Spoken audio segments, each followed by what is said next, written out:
울며 씨를 뿌리면 기쁨으로 단을 거두리라. 아멘. 하나님 믿는 백성은요, 세상을 이기는 사람들이라고 예수님께서 선포하셨어요. 우리가 하도 주저앉고 낭망하고 넘어지고 떨면서 사니까 예수님께서 강하게 가르쳐 주셨어요. 너희들은 나와 함께 있으면 세상을 이기는 하나님의 자녀다. 영적 군사다. 세상에서 너희가 많은 어려움과 고난과 환난을 당하는 것을 내가 안다. 그러나 담대하라. 나는 너희들이 그렇게 넘어지는 그 근원인 모든 악, 환난을 당하고 고난을 당하고 넘어지게 하는 그 악한 마귀 사단을 내가 대적하여 이겨노라. 그렇기 때문에 예수님께서 나는 포도나무야. 너희들이 가지기 때문에 나에게 연락되어지고 붙어있기만 하면 너희도 세상을 이기고 마귀를 대적하면 마귀가 한 길로 왔다 일곱 길로 떠나는 그런 승리하는 나의 아들, 나의 딸, 하나님의 백성, 군사가 될 것을 예수님께서 확실하게 가르쳐줬는데 그 믿음을 여러분도 갖길 주의 이름으로 축복합니다. 예수님이 포도나무세요. 우리가 가지라고 그랬습니다. 연락돼서 붙어있기만 한다면 절대로 떨어져서 너희들은 아궁이에 던져질, 그렇게 죽어 없어질 그런 세상의 장작더미가 아니라 살아있을 뿐만이 아니라 주님과 연락되어 있기 때문에 그 모든 에너지를 공급받고 잎이 무성하고 결국은 과실을 많이 맺을 수 있다. 여러분, 붙어있기만 한다면. 내가 과실을 맺는 게 아니에요. 내가 잎사귀를 풍성하게 맺히는 게 아닙니다. 예수님께 붙어만 있으면 모든 뿌리, 줄기, 에너지 공급, 우리가 설명할 수 없는 그런 포도의 DNA가 나에게 연락되고 공급되어지면서 나는 포도의 결실을 많이 주렁주렁 주님께서 맺게 해주시겠다. 여러분, 항상 주님과 동행하고 주님 안에 거하시는 저와 여러분 되길 축복합니다. 그러면 주님과 붙어있는 것, 주님이 포도나무시고 우리가 가지인데 가지가 포도나무에 붙어있는 것을 무엇을 의미를 하는가 궁금하지 않으세요? 그건 무엇일까요? 그것은요, 기도와 간구예요. 주님께 붙어있다라는 것, 열매를 맺을 수 있는 그 근원은 기도와 간구라는 것. 이것은 창세기부터 계시록까지 유일해요. 하나님도 수없이 말씀하셨고 하나님이신 예수님께서 이 땅에 오셨을 때도 수없이 말씀하셨어요. 기도와 간구.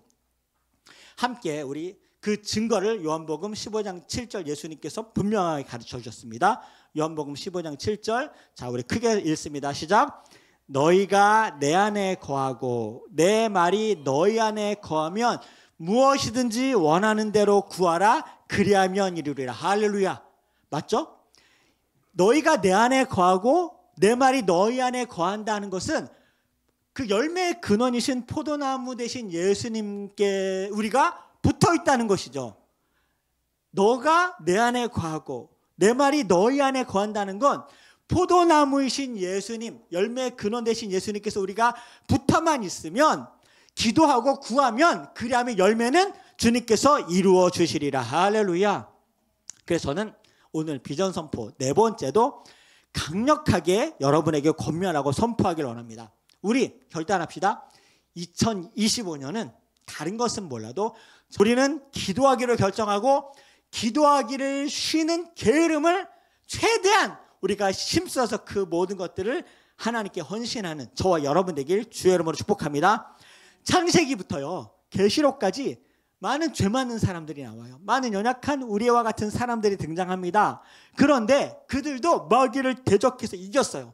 세상을 이겼어요. 가난을 정복했어요. 그 모든 승리의 근원이 저와 여러분같이 똑같이 죄 많은 사람들이에요. 똑같이 연약한 사람들이에요. 그런데 그들이 어떻게 유일하게 그 모든 대적을 이기고 적들과 견고한 성, 마귀를 대적하고 승리할 수 있는 그 이유와 그 힘이 어디서 나왔는가? 그것이 기도밖에 없었다는 것이죠. 그래서 예수님께서 기도 외에는 이런 이유가 있을 수 없느니라가 그 아이를 귀신을 고쳐주는 그 한 사건만 얘기하는 것이 아니라 이 한 사건을 통하여서 모든 너희들의 연약하고 죄 많은 건 상관이 없어. 예수님의 보혈로 너희가 정결하게 힘을 얻은 다음에 너희가 예수님께 붙어 있으면 기도와 간구로 주님께 그 에너지를 공급받으면 열매는 주님께서 하나님께서 반드시 맺게 하실 줄 믿으시길 주의 여러분 축복합니다. 그래서 울며 씨를 뿌리면 기쁨으로 단을 거두리라. 이건 하나님께서 우리에게 주신 약속입니다. 이 기도가 얼마나 중요했는지요. 예수님께서 십자가에 잡히시기 전에 겟세마네 동산에서 십자가의 죽음을 피하지 않고 이기게 해달라고 이 마귀 유혹에 대적하는 유일한 무기가 무엇이었죠? 겟세마네 동산에서 하신 일, 기도밖에 없었잖아요. 그런데 기도를 어떻게 하셨죠? 편하게 하셨어요? 힘들게 하셨어요? 힘들게 하셨어요. 여러분, 얼마나 이 치열하고 정말 간절한 이 앞에 있는 이 십자가를 두고 기도를 절절하게 하셨는지 땀방울이 너무 열심히 기도하다 보니까 핏방울이 되도록 기도하셨습니다. 왜? 십자가를 이기셔야 됐기 때문에. 십자가를 피하지 않고 십자가를 감당하셔서 죽으셔야 우리의 모든 죄를 짊어지신 그 모든 죄가 죄값을 담당하신 공의의 예수님께서 우리를 의롭다 하실 수 있는 그러한 승리가 완성이 되기 때문에 예수님은 십자가를 피하시면 안 돼요. 그런데 인간의 몸을 입으셨기 때문에 피하고 싶어요? 안 피하고 싶어요? 피하고 싶었습니다. 아버지, 가능하시다면 이 잔을 내게서 옮겨주시면 안 되겠습니까? 예수님의 인간의 몸을 입으신 그 예수님의 육신의 죽음과 고통이 너무나 괴로운 나머지 하나님, 이 십자가의 방법 말곤 다른 방법이 없겠습니까? 몇 번 기도하셨죠? 3번이나 땀방울이 핏방울이 되도록. 자, 기도 쉬워요? 어려워요? 어렵죠. 기도 어려워요. 제자들이 함께 기도하러 왔다가 예수님께서 너무 절절한 나머지 나와 함께 기도하자 그러고 데리고 왔는데 그들이 멀찌감치 떨어져서 예수님께서 보시니까 그들이 기도하고 있었습니까? 잤습니까? 잤죠. 이것이 왜 말이 안 되는 일이냐면 예수님이 곧 잡혀서 죽으실지 몰라요. 그렇게 절박한 심령이에요. 여러분, 인생에 절박한 상황이 생기면 잠이 와요? 안 와요? 잠이 안 오잖아요. 피곤한데도 잠이 안 올 수밖에 없어요. 이들은 절박함이 없었던 거예요. 여러분, 이들의 피곤함이 이해가 됩니까? 안 됩니까? 시간대를 봤을 때 새벽이잖아요. 피곤한 이유가 이해가 돼요? 안 돼요? 돼요. 새벽이란 말이에요. 그런데 여러분들 경험해봐서 아시겠지만 너무 절박하고 괴롭고 고통하고 정말 죽을 것 같은 일이 바로 앞에 내 앞에 닥치면 잠이 안 온단 말이에요. 그래서 예수님도 밤새도록 땀방울이 핏방울이 되도록 기도했는데 제자들이 자고 있으니까 예수님께서 무엇이라고 질책하죠? 너희들이 지금 자느냐? 나와 함께 1시간도 깨어 기도할 수 없더냐? 여러분, 피곤한 건 알아요. 그런데 1시간도 어떻게 기도하라고요? 깨어서. 피곤하지만 깨어 기도할 때가 있다는 거예요. 그러니까 기도가 힘을 내야 되는 거예요? 그냥 하는 거예요? 기도는 힘을 내야 되는 거예요. 그 증거가 여러분 스스로를 돌아보세요. 기도가 잘 되는가? 마귀는 어떻게 하든 기도 안 하게 만들 겁니다. 왜? 하늘의 그 보화가 하늘의 문을 여시고 우리에게 주시는 그 공급을 절대로 받지 못하게 하게. 너 수준대로 살아라. 너 힘으로 살아봐라. 그래서 자멸하도록 만들어요. 절대로 기도하지 않도록. 오죽하면 예수님이 십자가에 마지막으로 달려 돌아가시기 그 직전에 이 모든 마귀와 이 십자가를 지기 위해 쓰셨던 유일한 방법이 기도겠어요? 기도는 강력한 무기인 줄 믿습니다. 하나님의 권능을 우리가 힘입고 연약하고 죄 많은 우리가 세상을 이길 수 있는 유일한 방법은 기도 하나밖에 없어요. 다른 것 있으면 저한테 얘기해 보세요. 다른 것 있으면. 말씀은 기도의 선포 아닙니까? 찬양은 기도의 선포, 기도의 곡조의 선포 아닙니까? 기도 외에는 이런 이유가 있을 수 없는 이라는 말은 한 아이를 그냥 고치는 그냥 단편적인 그 사건이 아니라 모든 영역에 있어서 하나님의 전능하심이 우리에게 공급되어서 우리도 마귀를 대적하여 승리할 수 있는 유일한 방법이 기도밖에 없다라는 것이고요. 너무나 많은 창세기부터 계시록까지 기도라는 단어와 기도를 하라, 기도가 모든 삶의 승리와 승패의 여부를 결정하는 것을 우리가 너무나 많은 승리의 사람들 또 멸망하는 사람들을 통하여서 우리가 보지 않았습니까?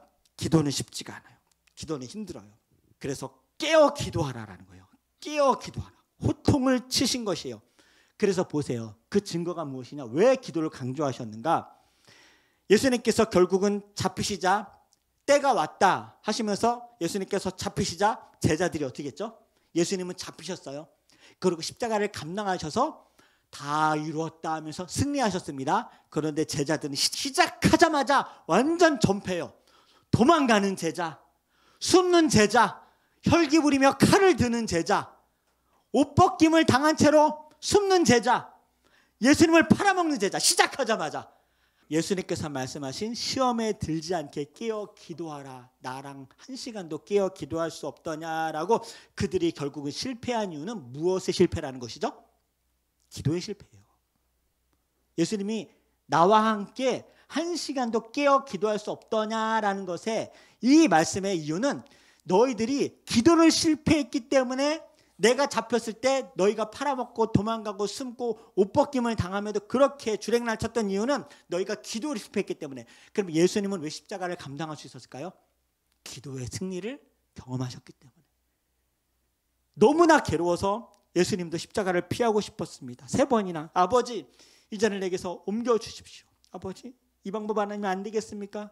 결국은 3번째 그러나 나의 원대로 마옵시고 아버지의 원대로 되기를 원하나이다 해서 사망권세에 계신 십자가에서 죽으시고 부활하셨기 때문에 우리의 구원이 완성된 줄 믿습니다. 기도가 힘들어요. 우리 서울 엘림교회 여러 감사의 조건들이 많이 있습니다. 그런데 저는 하나님께는 면목이 없지만 저희가 그동안 코로나19 60만 명이 한국에서만 창궐했을 때부터 지금까지 그래도 기도하려고 굉장히 애를 썼다고 생각이 들어요. 하나님께 면목이 없지만 온라인으로 기도하고 심지어 금요일날 오프라인으로도 모여서 기도하고 못 모이는 분들은 줌을 켜서라도 기도하고 우리가 굉장히 힘들지만 성도들 모든 전성도 가족들 기도 제목을 다 올려놓고 아마 지혜자면 모를 거예요. 우리 단톡방 위에 실은 PDF 자리로 모든 성도들의 기도 제목을 깨알같이 다 있어요. 그걸 우리가 매일 기도문을 제가 준비해서 기도문을 읽고 예수님의 이름으로 기도합니다는 내가 하나님 기도를 절대로 쉬지 않겠습니다. 포기하지 않겠습니다라고 결단하는. 그런데 제가 무한대로 하지 않고 그것도 힘들어서 리미트를 정해요. 기한을 정하는데 그 기한이 언제냐? 오늘부터입니다. 오늘부터 마음 단단히 먹으시고요. 기도 제목을 다 정리할 거예요. 다시 새해 상반기 기도 제목 그리고 기도 제목이 응답되면 새로운 기도 제목으로 교체하고 예수님이 우리 가운데 내 이름으로 무엇이든지 구하면 내가 시행하리라. 너희가 내 안에 들어오고 내가 말이 너희 안에 있으면 무엇이든지 구하면 내가 시행하리라 하신 그 열매를 여러분 모든 가정에게 응답의 열매가 있길 축복합니다. 자녀들에게 응답의 열매 있길 축복합니다. 남편과 아내들에게 응답의 열매가 있길 축복합니다. 그래서 서울 엘림교회가 그래도 여러 가지 감사의 조건들 감사의 제목들을 보면 그래도 기도했기 때문에 제가 이런 말 몇 번 드렸죠. 그래도 우리는 기도하려고 굉장히 했었어요. 얼마나 저는 목사로서 와닿냐면요. 피부에 와닿게 그게 느껴져요. 영적으로 기도했기 때문에 주시는 하나님의 은혜를 내가 경험하는 것 같다라가 아니라 피부에 와닿게 그냥 감정적으로도 이거는 기도 아니고서는 이런 일이 있을 수 없었겠구나라는 것이 감정적으로 이성적으로 그냥 직관적으로 느껴져요. 굉장히 현실적이라는 얘기거든요. 영적으로 해석할 필요조차도 없어요. 여러분의 가정 서울 엘림교회 모든 기도 제목들이 우리가 그동안 기도한 것에 대해서 울며 씨를 뿌렸는데 기쁨으로 단을 계속해서 거두게 하실 것이라는 것이. 그래서 저는 제주 캠프를 예를 들면 준비가 많이 됐는데 더 이상의 제주 캠프는 세상에 없다 이게 아니라 최선을 다해서 준비를 했기 때문에 끝까지 이 마음을 자만하지 않고 계속해서 공교히 준비를 하고 모든 영역에 하나님 예수의 이름을 붙여서 하나님께 올려드려야겠다. 하나님이 주관하시도록 여러분도 기도에 동참하시길 주의 여러분을 축복합니다. 목사여서가 아니라 영적으로도 해석할 필요도 없이 인간적으로도 기도를 해야겠다는 생각이 그냥 들어요. 참 감사해요. 한 가지 말씀의 예를 드리고 마무리하겠습니다. 2개의 밭이 있습니다. 2밭 모두 척박합니다. 울며 씨를 뿌리는 밭인데 2밭은 척박해요. 여러분의 삶을 예표합니다. 바위도 있어야 돼. 자갈도 있어요. 잡초들도 무성해요. 여기에 씨를 뿌리나 많아요. 그런데 한 사람은 눈물로 바위를 치웁니다. 바위를 치다가 손도 다쳐요. 발도 찢습니다. 자갈도 치우면서 힘들어요. 잡초들 무성하다가 손에 베이기도 합니다. 우리의 삶을 말을 해요. 거기다가 너무 척박하니까 그 모든 것들을 치우고 밭을 갈기 시작합니다. 그리고 냄새나는 거름을 붓기 시작합니다. 그리고 옥토밭이 좀 된 것 같을 때 그때 너무 힘들다 하지만 기쁨으로 씨를 뿌리는 게 아니에요. 기쁨으로 씨를 뿌리는 게 아니라 울면서 씨를 뿌리는 거예요. 내가 그래도 이렇게 힘들게 씨를 뿌린다 하고 뿌렸어요. 다른 한 사람은 똑같은 환경입니다.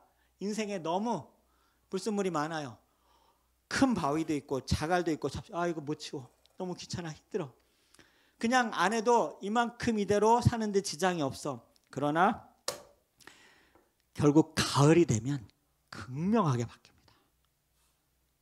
씨를 뿌려 놓으면 가을이 되었을 때 기쁨으로 단을 거두는 거고요. 아무 일도 안 한 사람은 그냥 눈물이 아니라 피눈물로 후회를 하게 된다는 것이죠. 그것이 예수님께서 말씀하신 씨 뿌리는 자의 비유예요. 저는 우리 서울 엘림교회 여기 계신 모든 성도들이 2025년 울며 기도의 씨를 뿌리기로 결단하시길 권면드리고 축원합니다. 운다는 것은요, 밭을 귀경하기 힘든 거예요. 기도할 시간을 만들어내고 피곤한 몸을 이끌고 그 기도할 수 있는 환경을 만든다는 것이 밭을 귀경하는 거예요. 힘들어요. 피곤할 수도 있어요. 제자들처럼. 그런데 할 수 있는 거예요, 없는 거예요? 그 일은 힘들지만 할 수 있어요, 없어요? 할 수 있는 거예요. 열매는 우리의 주권이 아니지만 우리는 밭을 귀경하고 냄새나는 거름을 주고 울며 씨를 뿌릴 수 있단 말입니다. 기쁨으로 단은 누가 거두게 하시는 것이죠? 우리의 힘으로 할 수 없어요. 누가 주시는 거죠? 하나님께서 반드시 기쁨으로 단을 거두게 하실 줄 믿습니다. 척박한 가정 환경을 위해 밭을 귀경하십시오. 재정에 밭을 귀경하십시오. 자녀들을 위해 울며 밭을 귀경하시고 씨를 뿌립시다. 우리 가정의 건강, 우리의 모든 가족 식구들의 앞에 삶의 미래의 문제, 하나님께서 지키시는 2025년, 저는 이런 마음 들어요. 너무 절박하면 정말 기도하기 더 힘들더라고요. 여러분 그러지 않습니까? 너무 피곤하고 몸이 아프고 너무 큰 문제로 암담하면 기도하기가 정말 더 힘들어요. 저는 그래서 여러분 무엇을 결단하고 싶냐면 기도를 할 만할 때 미리 해두자.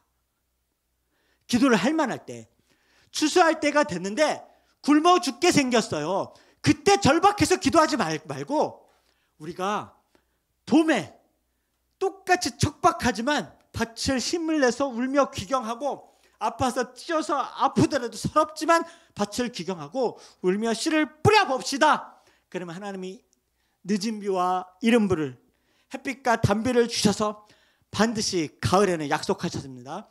기쁨으로 단을 거두게 하시리라. 할렐루야.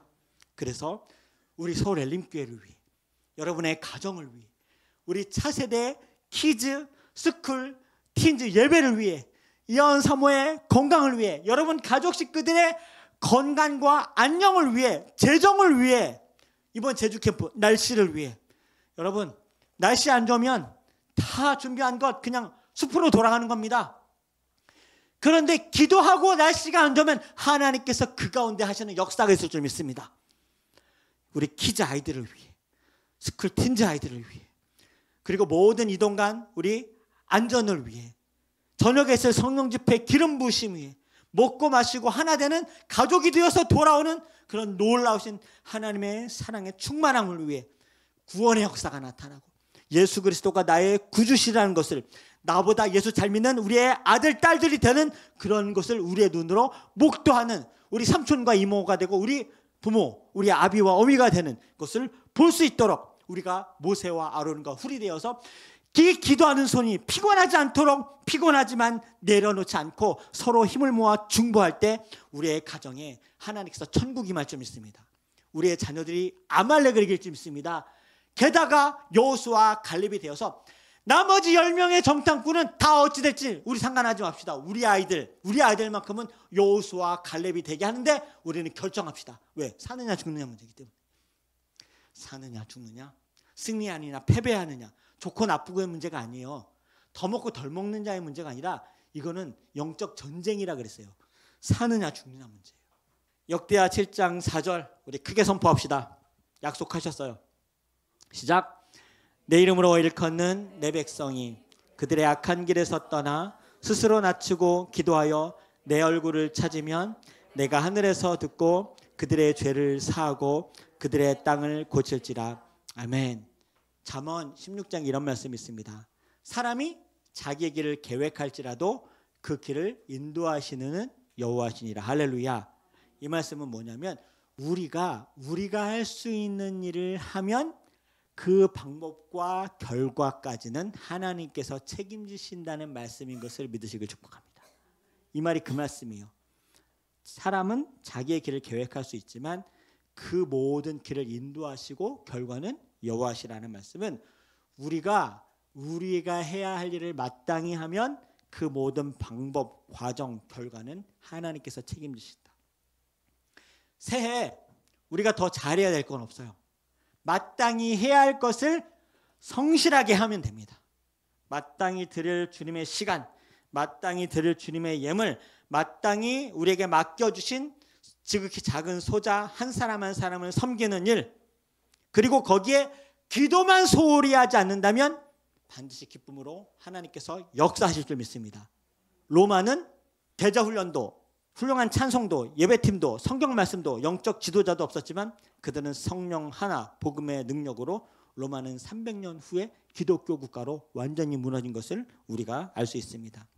하나님께서 반드시 기쁨의 단을 거두게 하시고 우리가 생각하지 못한 새일은 주님께서 2025년에 우리에게 기쁨의 단을 거두게 하심으로 우리는 주님을 찬양할 그날을 보게 될 것입니다.